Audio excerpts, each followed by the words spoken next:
बहुत ध्यान से सुनना। जब ठाकुर जी ने गिरिराज जी वापस विराजमान कर दिए तो ब्रजवासियों के कुछ समूह आपस में चर्चा करने लगे। बोले ये नंद जी को लाला जो है का है ना, जे सामान्य बालक नहीं है, जे कोई भगवान है और या फिर ये कोई देवता है। और वे सब गए जाकर के नंद बाबा से कहने लगे, बोले नंद बाबा आप हमसे कछु छुपा रहे हो, सांची सांची बताओ ये तुम्हारे लाला में ऐसा कौन सा गुण है, ऐसे कौन से देवता हैं या कि बंदर या फिर या में कछु तो विशेषता है, हमको बताओ। नंद बाबा बोले देखो कोई विशेषता नहीं है, आपको सांची बता दूं। गर्गाचार्य जी ने जब हमारे लाला को नामकरण संस्कार किया तो नामकरण करते समय गर्गाचार्य जी बोल के गए कि भैया देखो तुम्हारो जो लाला है ना, ये नारायण समो गुण ही है, नारायण के समान गुण है या लाला में, या हमारे कभी कोई अद्भुत लीला करे तो आप संशय मत करियो।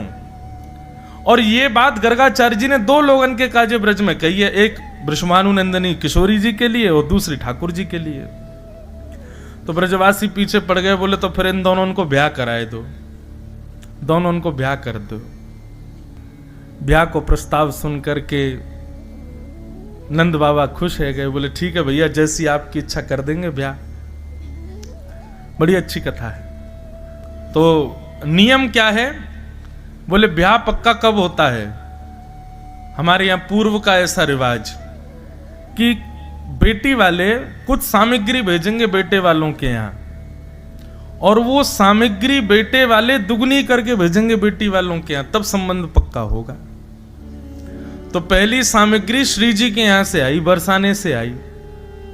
कितनी सामग्री, बोले इतनी सामग्री आई कि वृंदावन में एक तिल रखने की जगह नहीं बची, इतनी सामग्री आई।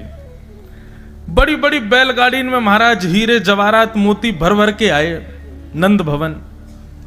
नंद बाबा मुनीम जी के संग में बैठे हैं, बोले भैया जितनी सामग्री आए सब लिख लियो, दुगनी दुगनी करके भिजवानी है बरसाने। अब तो महाराज बैलगाड़ी आती जा रही है, आती जा रही, सुबह तो शाम है गई। नंद बाबा बोले और कितनी है, बोले अभी तो जगह ना बची वृंदावन में, अभी तो मार्ग में ही खड़ी है बैलगाड़ी। नंद बाबा बोले मुनीम जी भैया सब देख लो, सामग्री देखो, मणि आदि सब देख लो, कितनों मोल है इनको, और सब व्यवस्था करो, 10 दिन के अंदर दुगनों करके भेजेंगे, तब लाला को ब्याह पक्को होगो। अर्धरात्रि का समय, नंद बाबा प्रसाद पा रहे हैं और गोद में लाल जी बैठे हैं, ठाकुर जी बैठे हैं। इतने में मुनीम जी आए। मुनीम जी आकर के बोले बाबा जे संबंध ना है सके। नंद बाबा बोले क्यों, बोले बाबा अभी एक बैलगाड़ी की एक मोती की माला को मैंने मोल निकालो तो आपकी 9 लाख गैया बिक जाएंगी, पूरा नंद भवन बिक जाएगा, वृंदावन बिक जाएगा एक माला में, तब भी एक माला की भरपाई नहीं है पाएगी। ऐसी असंख्य बैलगाड़ी भर के सामग्री है, कहां तक करेंगे हम ब्याह। नंद बाबा बोले तो कहा करें, बोले कल यथावत जितनी सामग्री है सब वापस बरसाने भेज दो, और ब्रजभानु जी तो मना कर दो, बोले भैया ये ब्याह ना है सके। ठाकुर जी गोदी में बैठे बैठे और मुनीम जी को घूर रहे हैं, बोले दारी के मेरो ब्याह तुड़वावे आयो है। नंद बाबा मुनीम जी बात कर रहे, इतने में ठाकुर जी उठ के भागे और एक बैलगाड़ी की एक माला लेकर के ठाकुर जी कहीं चले गए। दूसरे दिन सब सामग्री वापस करवे को समय आयो। मुनीम जी सब गिन लो, जितनी सामग्री आई उतनी है कि नहीं। मुनीम जी सब गिनते जा रहे हैं, हाँ भाई इतने मोती हैं, इतने हीरा हैं, इतने ये हैं, सब इतनी बैलगाड़ी हैं, सब गिनते गिनते मुनीम जी बोले भगवान सब कछ हुआ, लेकिन एक मोतीन की बैलगाड़ी में से एक माला गायब है, वो नहीं मिल रही है। नंद बाबा सिर पे हाथ धर के बैठ गए, बोले दुगनो करनो तो दूर की बात, जितनो आयो उतनो भी ना पहुंचा पा रहे वापस। जन कहां तक कोई निगोरो चोर आगो चोरी करके ले गो रात में। नंद बाबा बड़े परेशान। इतने में ही नन्हे से मदन गोपाल आए, बाबा का भयो तुम रोक काई को रहे हो। अरे देख लाला तेरे ब्याह के काजे इतनी सामग्री आई, ना जाने कहां से कौन सा कोई चोर आयो या मैं तो एक मोती की माला लेके भाज गयो।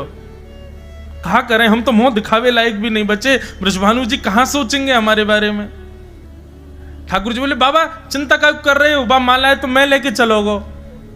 ठाकुर जी बोले कहां लेके गए हो। अरे बाबा कल मुनीम जी कह रहे हैं ना हम पे सामग्री इतनी नहीं है कि हम दुगनों करें, तो मैंने अपनी बुद्धि लगाई, मैंने सोची कि हमारे नंद बाबा बीज लेके आमे और खेतन में बो दें, सोई बीज में ते अनेक फसल है जाए, दुगनी दुगनी है करके फिर महाराज दुकान में हम लोग जाके बांट दें हमें।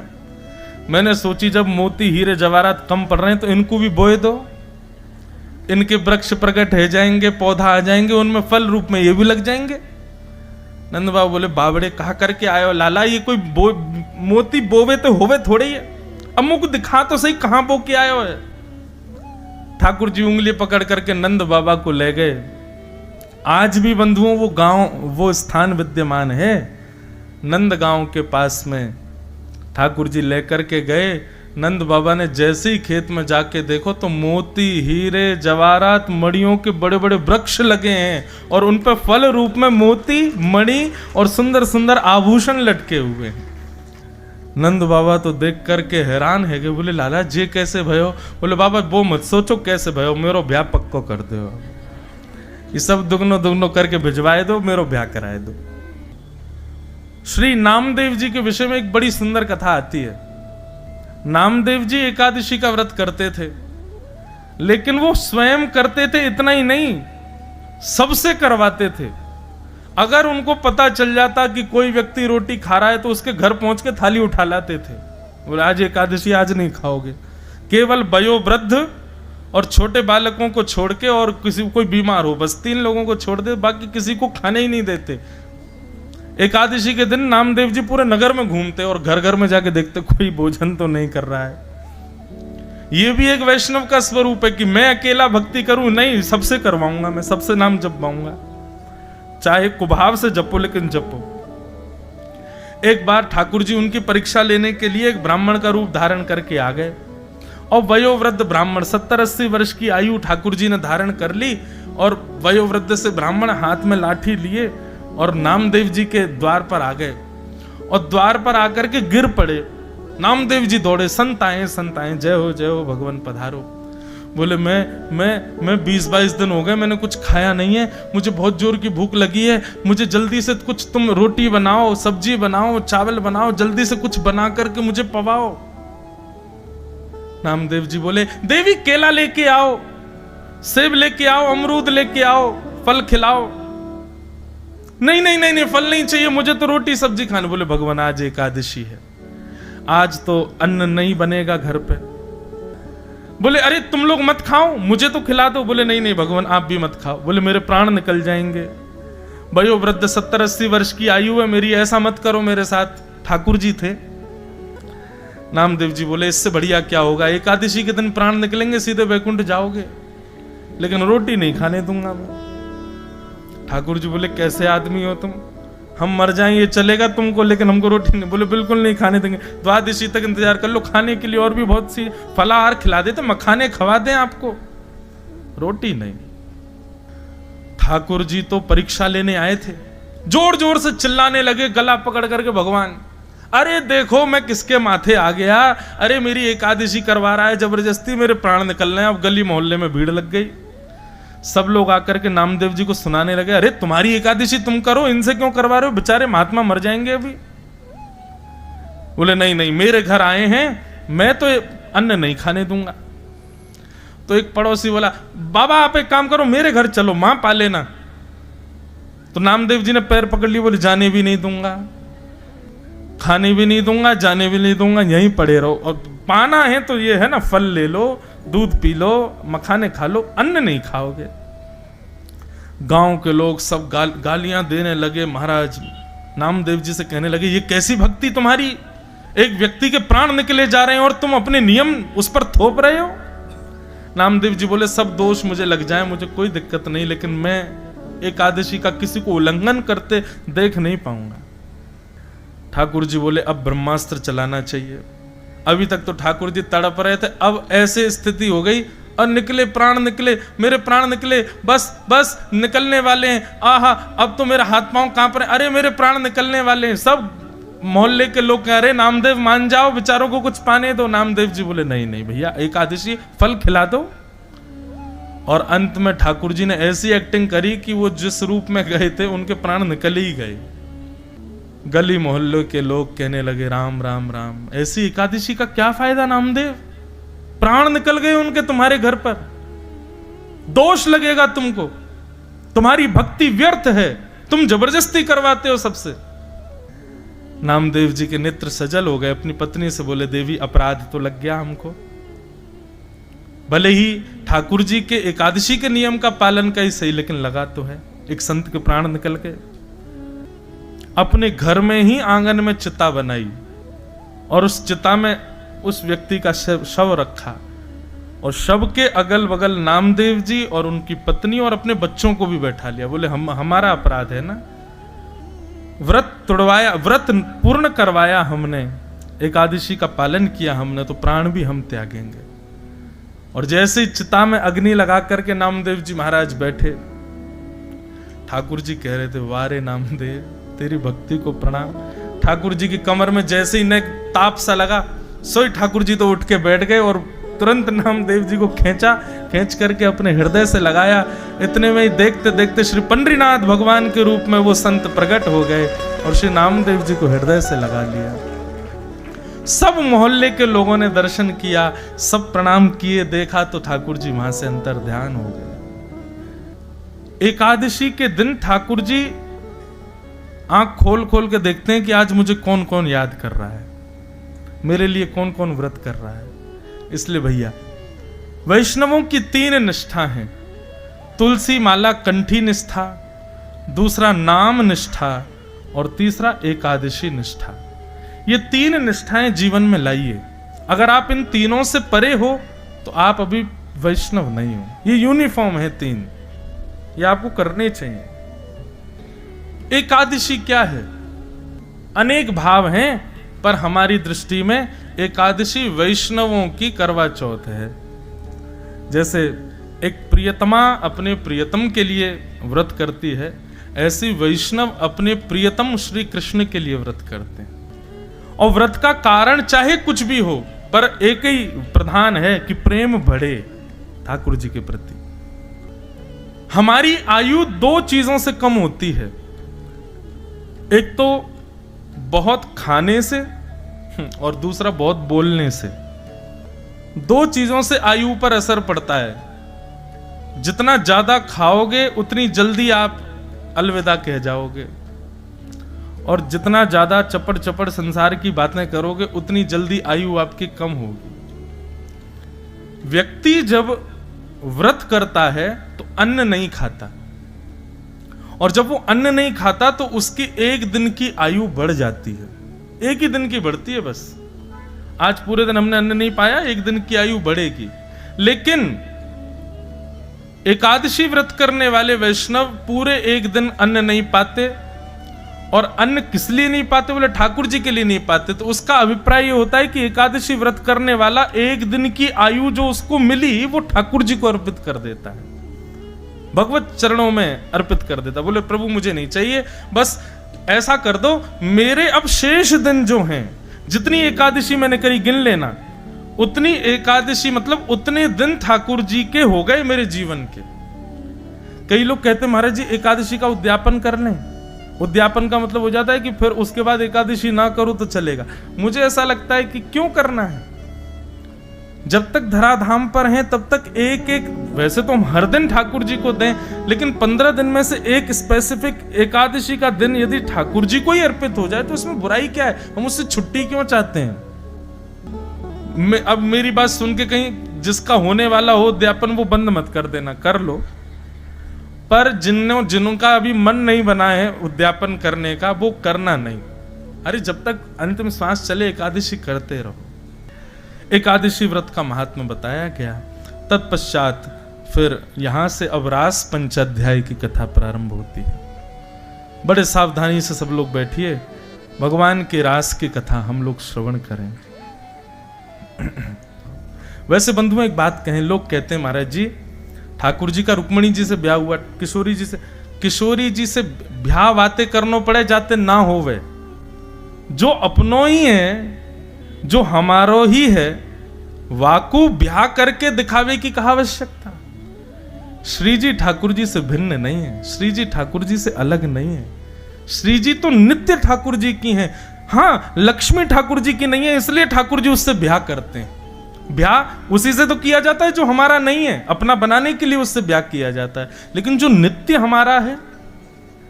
अब ये विषय ऐसा है कि इसके लिए तो फिर भाव से राधा रसामृत सुनो, ब्रज की लीलाएं अलग से सुनो, वो हम करते हैं, साल में 1-2 बार करते हैं, तब ये भाव समझ आए। भगवान ने गिरिराज धारण किए। गोवर्धन, गो कहते हैं बंधुओं इंद्रियों को, हमारे शरीर की समस्त इंद्रियों को गो कहा जाता है। और इस गो रूपी इंद्रिय का जो वर्धन करे कृष्ण भक्ति में, उनका नाम है गोवर्धन। हम एक युक्ति और बताते हैं कथाओं में, जैसे भक्ति में क्या होता है, किसी को कथा सुनने में बहुत अच्छा लगता है पर उसको दर्शन में इतना सुख नहीं मिलता। मतलब कथा सुनवा लो कितनी भी, लेकिन उससे कहो चलो वृंदावन चलो, गोवर्धन चलो, गिरिराज जी चलो, कथा सुनवा दो, भैया ये सब मत करवाओ, भैया घुमा दियो। तो हमारी समस्त इंद्रियां अलग अलग बटी हुई हैं। किसी व्यक्ति को कथा सुनने में बहुत अच्छा लगता है पर दर्शन में इतना सुख नहीं मिलता। किसी व्यक्ति को दर्शन में सुख मिलता है लेकिन कथा में आती उसको निद्रा आ जाती है, सो जाए बेचारो। किसी को दर्शन में भी सुख नहीं मिलता, किसी को कथा में भी सुख नहीं मिलता, उसको केवल एक ही चीज की प्रतीक्षा होती है। कोई वृंदावन जा रहा, आज सुनो वहां से पेड़े लिया ना, उसको प्रसाद पाने का ही सुख होता है। मंदिर जा रहे हो, वहां से प्रसाद जरूर ले आना, उसको प्रसाद का ही सुख होता है। कई कथाओं में प्रसाद की व्यवस्था होती है तो आधे श्रोता तो इसीलिए आते हैं कि कथा के बाद प्रसाद मिलेगा। कहीं कहीं कथाओं में ग्रामीण क्षेत्रों में लोग क्या करते हैं, आयोजक लोग, ताकि लोग कथा में आए इसके लिए भोजन की व्यवस्था करते हैं। लोग भी इतने चतुर हैं, वो तभी आते हैं जब कथा विश्राम होने वाली हो, ताकि विश्राम होते ही भोजन में बैठें। तो किसी को दर्शन में सुख है, किसी को श्रवण में सुख है, किसी को पाने में सुख है। लेकिन हम कहते हैं यदि कोई व्यक्ति गिरिराज जी की परिक्रमा करे, श्री गोवर्धन नाथ जी की परिक्रमा करे और परिक्रमा करते समय ये भाव गिरिराज जी से कहे कि मेरी कथा सुनने में रुचि बढ़े, मेरी आपकी सेवा में रुचि बढ़े, आपके दर्शन में रुचि बढ़े। जिस जिस इंद्रिय की रुचि नहीं है उसकी शिकायत लेकर के आप गिरिराज जी की परिक्रमा करो। आप परिक्रमा पूर्ण करते ही अनुभव करेंगे आपकी वो इंद्रिय ठाकुर जी की भक्ति में सजग हो जाएगी। इसीलिए उनका नाम गोवर्धन।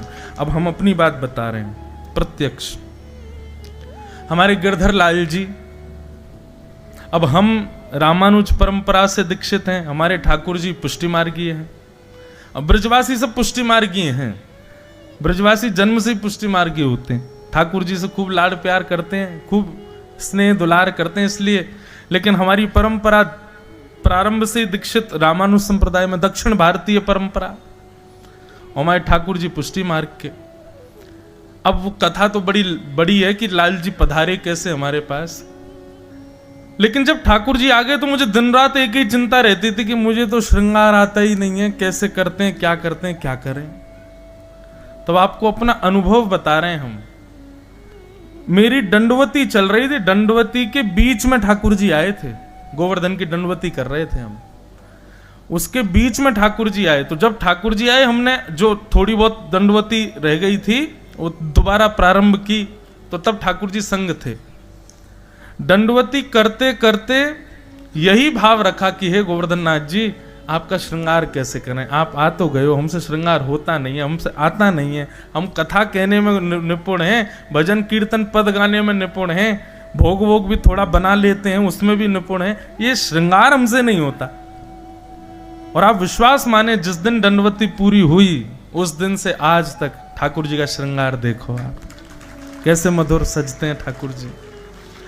हम कोई अपनी प्रशंसा नहीं कर रहे हैं, हम छोटे छोटे बच्चों को, कई सेवा करने वालों को श्रृंगार सिखाते हैं ठाकुर जी का कैसे करना चाहिए, और कहीं सीखा नहीं, ये श्री गोवर्धन नाथ जी की कृपा। इसलिए जिस सेवा में आपको लग रहा हो कि आप ठाकुर जी को 100% नहीं दे पा रहे हो, जाओ वृंदावन और गिरिराज जी की परिक्रमा लगाओ, परिक्रमा पूर्ण होते ही उस सेवा में आप निपुण हो जाओगे। इसलिए उनका नाम है गोवर्धन। गो यानी इंद्रियों का जो कृष्ण भक्ति में वर्धन करे, वो गोवर्धन। जितने भी रसिकाचार्य हमारे वृंदावन में हुए सब गोवर्धन की परिक्रमा करते थे। क्यों? ताकि भजन में मन लगे, ताकि अच्छा एक और बात, कई लोगों में भक्ति आ जाती है पर फिर भी उनकी इंद्रियां कुछ इंद्रियां सांसारी बनी रहती हैं। जैसे सबसे भयंकर है ये जीव। हम कथा तो सुनते हैं, भजन करते हैं, सेवा करते हैं, लेकिन जीव के चट्टपने पे बिल्कुल कंट्रोल नहीं है। जीव नहीं काबू कर पाती अपने ऊपर। जाओ गोवर्धन परिक्रमा करो। जो इंद्रिय बिगड़ रही है उस इंद्रिय को भी निपुण करते हैं श्री गोवर्धन नाथ जी, उसके दोष को भी नष्ट करते हैं श्री गोवर्धन नाथ जी। अनेक भाव हैं, लेकिन मेरे को ऐसा लगता है भक्ति पथ पर चलने वालों को जो भाव चाहिए वो प्रधान है। इसलिए जिस इंद्रिय को आप अपने वश में नहीं कर पा रहे, जाओ उस इंद्रिय की शिकायत लेके गिरिराज जी की परिक्रमा करो। 21 किलोमीटर पूर्ण होते होते वो इंद्रिय आपकी भगवत भक्ति में लीन हो जाएगी। ये विश्वास है हमारा। ऐसे ही नहीं है श्री गोवर्धन नाथ जी, ऐसे ही नहीं विराज रहे। हरिदास वर्य कहा गया है श्रीमद् भागवत के वेणु गीत में। हम हरिदास हैं और वो कौन है? बोले हरिदास वर्य, हरिदासों में भी श्रेष्ठ ऐसे श्री गोवर्धन नाथ। ठाकुर जी ने उनको अपने नख पर धारण किया, पुनर्विराजमान किया। पूरे ब्रजमंडल में ठाकुर जी की जय जयकार होने लगी। रास लोग रास का नाम सुनते ही अपने मन में नृत्य की भूमिका प्रकट कर लेते हैं। नृत्य, पर नहीं, रास का मतलब नृत्य नहीं होता। मैं कथाओं में कहा करता हूं, आप जब भगवत मिलन की प्राप्ति के प्रयास करते हो, आप ठाकुर जी से मिलना चाहते हो, उसके जितने भी प्रयास हैं वो सब रस कहलाते हैं। लेकिन आपकी भक्ति से प्रसन्न होकर ठाकुर जी अनुग्रह कर दें और ठाकुर जी आपके पास आ जाएं, वो रास कहलाता है। जैसे कई लोग यहां पर ऐसी भावना उनकी थी, मैं पहले दिन कहा था ना कि गिरधर लाल जी ना जाने किन किन लोगों के लिए आए हैं यहां पर, 7 दिन में पता चलेगा। और जिनके हम रुके हैं उनको अनुभव हो रहा होगा कैसे कैसे लोग, कैसे कैसे वैष्णव, कैसे कैसे कहां के कैसे कैसे वैष्णवों के लिए ठाकुर जी पधारे हैं। कल कथा की बात है। कल एक वैष्णव आए थे इंदौर के पास से, उनको कल नाथ द्वारा जाना था श्रीनाथ जी दर्शन करने, लेकिन किसी बहुत विशेष कार्य की वजह से वो कल नाथ द्वारा नहीं जा पाए। तो बेचारे व्यथित थे, तो बोले कि ठीक है, खंडवा में कथा चल रही, महाराज जी को वहीं चले जाएं। तो बोले महाराज जी रास्ते में आप कथा में कहते हैं कि आप मन में सोच लो वैसा कुछ हो जाए तो समझो कि ठाकुर जी आपसे प्रसन्न है। बोले मैंने मन में विचार किया कि हे लाल जी, हम नाथ द्वारा तो नहीं जा पाए पर हम कथा में आ रहे हैं, आज कृपा करके आप दर्शन दे दो।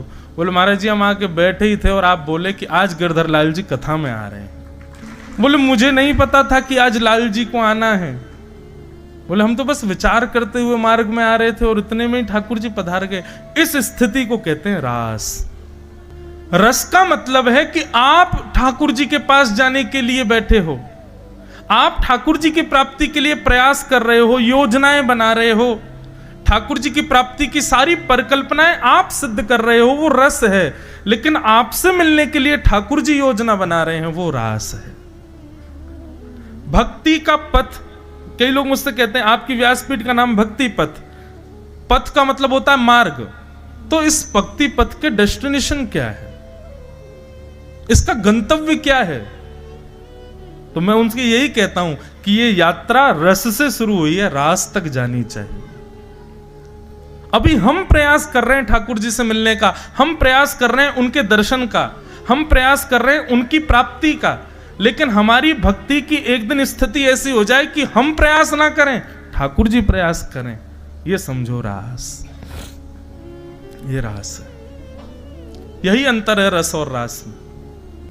मैं कथाओं में कहा करता हूं बंधु, हम सब गुल्ला हैं। कौन है? गुल्ला। और ये भागवत की कथा, वैष्णवों का संग, तीर्थ यात्रा, ये सब रस हैं। जब हम अपने गुल्लों को इन रस में डुबाते हैं ना, तो रसगुल्ला बन जाते हैं। और जब रसगुल्ला बन जाते हैं तब हमारे रस की सुगंधी से ठाकुर जी प्रसन्न होकर किसी दिन हमारे रसगुल्ला को मुख में लेके उसका आस्वादन कर लेंगे। ये रसगुल्ला। हमारे उत्तर प्रदेश में एक भगवान के भक्त थे, उनका नाम था सूरध्वज। क्या नाम था? सूरध्वज। शंडीला एक जगह है, वहां के वे निवासी थे। वृंदावन के श्री मदन मोहन लाल जी के परम उपासक थे सूरध्वज जी। तो सूरध्वज जी एक बार मन में विचार कर रहे थे, बोले कि क्या करें, ठाकुर जी की बड़ी याद आ रही है, लेकिन काम बहुत है, अभी मैं जा नहीं पाऊंगा। बहुत ध्यान से सुनिएगा। तो सूरध्वज जी ने क्या किया, देखा कि गन्ने की खेती हो रही है और गन्ना अब कट करके रस का गुड़ बनाया जा रहा है। उत्तर प्रदेश में, मध्य प्रदेश के भी कई क्षेत्रों में गन्ने का गुड़ बहुत बढ़िया बनता है। तो बड़ा ताजा ताजा गुड़ बन रहा था सब जगह। तो सूरध्वज जी ने क्या किया, एक दुकान पर जाकर के एक दुकानदार से कहा, भैया सुनो, 2 बैलगाड़ी भर करके गुड़ हमको वृंदावन पहुंचवाना है, उसका क्या खर्चा आएगा सब हमको बताओ। दुकानदार बोले महाराज, इतना सारा गुड़ आप संडीले से वृंदावन भेजोगे बैलगाड़ियों में भर करके, बहुत पैसा लगेगा। इससे बढ़िया तो किसी आदमी को धन देकर के, आधा धन देकर के आप वृंदावन भेज दो, वृंदावन में भी गुड़ मिलता, वहीं से खरीद के ठाकुर जी को निवेदित कर देंगे। सूरध्वज जी बोले नहीं, मैं प्रेम करता हूं ठाकुर जी से, ठीक है कि गुड़ वहां भी मिलता है, लेकिन मैं वहां से भेजूंगा जहां मैं रहता हूं, यही तो प्रेम का स्वरूप है। मिठाइयां तो दुकानों पर मिलती हैं ठाकुर जी के लिए, लेकिन वास्तविकता बता रहे हैं, आप दुकानों से मिठाई खरीद के ठाकुर जी का भोग लगाने ले जाते हो, ठाकुर जी उसको देख करके कहते होंगे हाँ ठीक है लाओ धर दो, लेकिन जब अपने घर में स्वयं रसोई में बना करके लेके जाते होगे ना, ठाकुर जी मानो जैसे जीभ चाटते होंगे, बल्ला अल्लाह क्या भैया घर से बना के लाए हो। अपने प्रेम में अपनी वस्तु प्रदान की जाती है, अपनी समीप की वस्तु दी जाती है, भले ही उसमें फिर खर्चा कितना भी हो। सूरध्वज जी ने बढ़िया सुंदर गुड़ बैलगाड़ियों में धरवा करके भिजवाया और गुड़ की बैलगाड़ी पहुंची अर्धरात्रि में वृंदावन। और जैसे ही वृंदावन पहुंची, मदन मोहन जी के मंदिर के बाहर मंदिर बंद हो चुका था।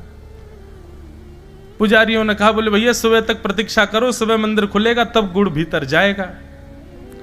लेकिन भीतर बैठे मदन मोहन लाल जी बेचैन हो गए और जैसे ही पुजारी जी, दासी तो घबरा रही थी, रानी ने ही पर्दा हटाया और आज पहली बार वो देहली पार करके गई और जो ब्रज से आए संत थे उनके चरणों में साष्टांग दंडवत प्रणाम किया। दंडवत प्रणाम करके उनके चरणों की रज अपने माथे से लगा ली।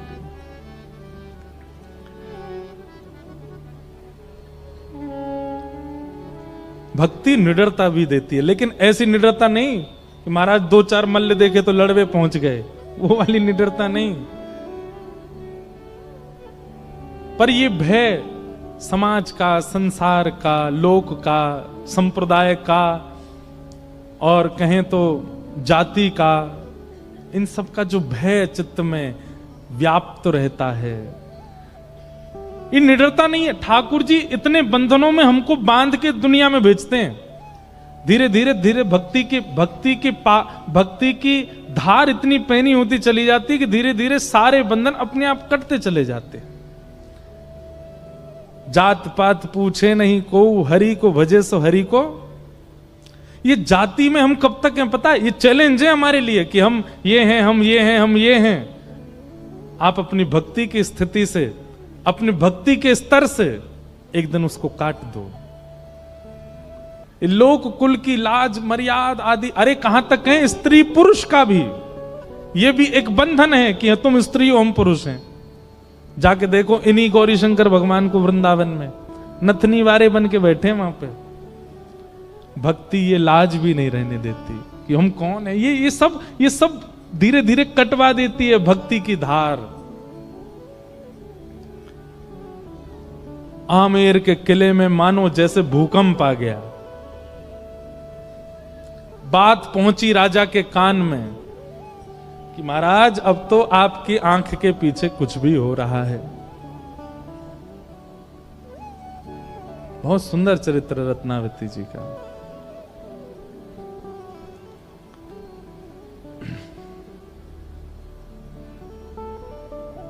आपके पीछे कुछ भी हो रहा है।